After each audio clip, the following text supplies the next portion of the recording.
有一個法利賽黨嘅人，佢個名叫做尼苛德摩，係個猶太人嘅首領。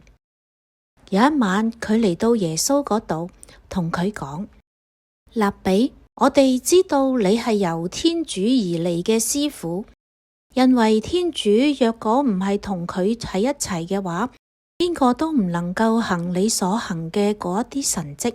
耶穌就回答佢咁話啦：我實實在在咁同你講，人除非由上而生，否則係見唔到天主嘅國噶。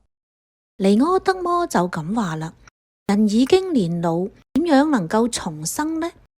難道佢仲可以再入母腹裏面重生嗎？耶穌就回答佢咁話：我實實在在咁同你講，人除非係由水同聖神而生，否則就唔能夠進入天主嘅國啦。由肉生嘅就屬於肉，由神生嘅就屬於神。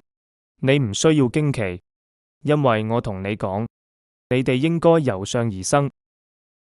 風隨意向邊度吹，你聽到風嘅響聲，卻唔知道風從邊一度嚟，往邊一度走。凡由聖神而生嘅，就係咁樣啦。尼苛德摩就咁樣問啦：呢一啲事點樣能夠成就呢？耶穌就回答佢咁話：你係以色列嘅師傅，連呢啲事你都唔知道嗎？我實實在在咁同你講，我哋知道嘅，我哋先會講論；我哋見過嘅，我哋先會做證。而你哋卻唔接受我哋嘅見證。若我同你哋講地上嘅事，你哋都唔信；若我同你哋講天上嘅事，你哋又點會信呢？冇人上過去天，除咗嗰個由天降落嚟而仍係天上嘅人子。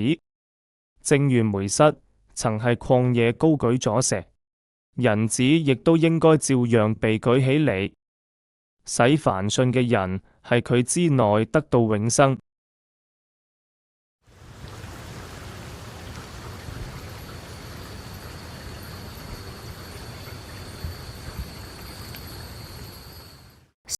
聖經注釋：耶穌為駁斥猶太人認為凡亞巴郎嘅子孫即可進入天國嘅思想，遂給求真理嘅尼苛德摩啟示咗想入天國嘅人必須重生嘅道理。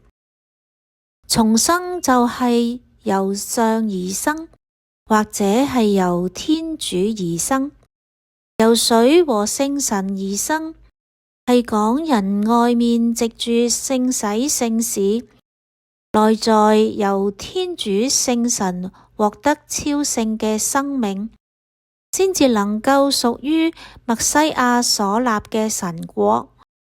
人只係憑血統嘅關係肉生嘅，就與呢一個神國冇份啦。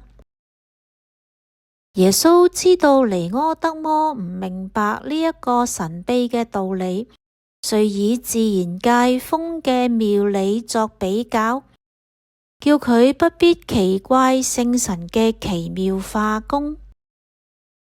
耶穌強調一切啟示同救恩嘅根源，即係人子。人必須信仰被釘嘅人子，先至能夠獲得救恩同埋永生。高舉嘅銅蛇，即係耶穌被釘喺十字架上面嘅預像。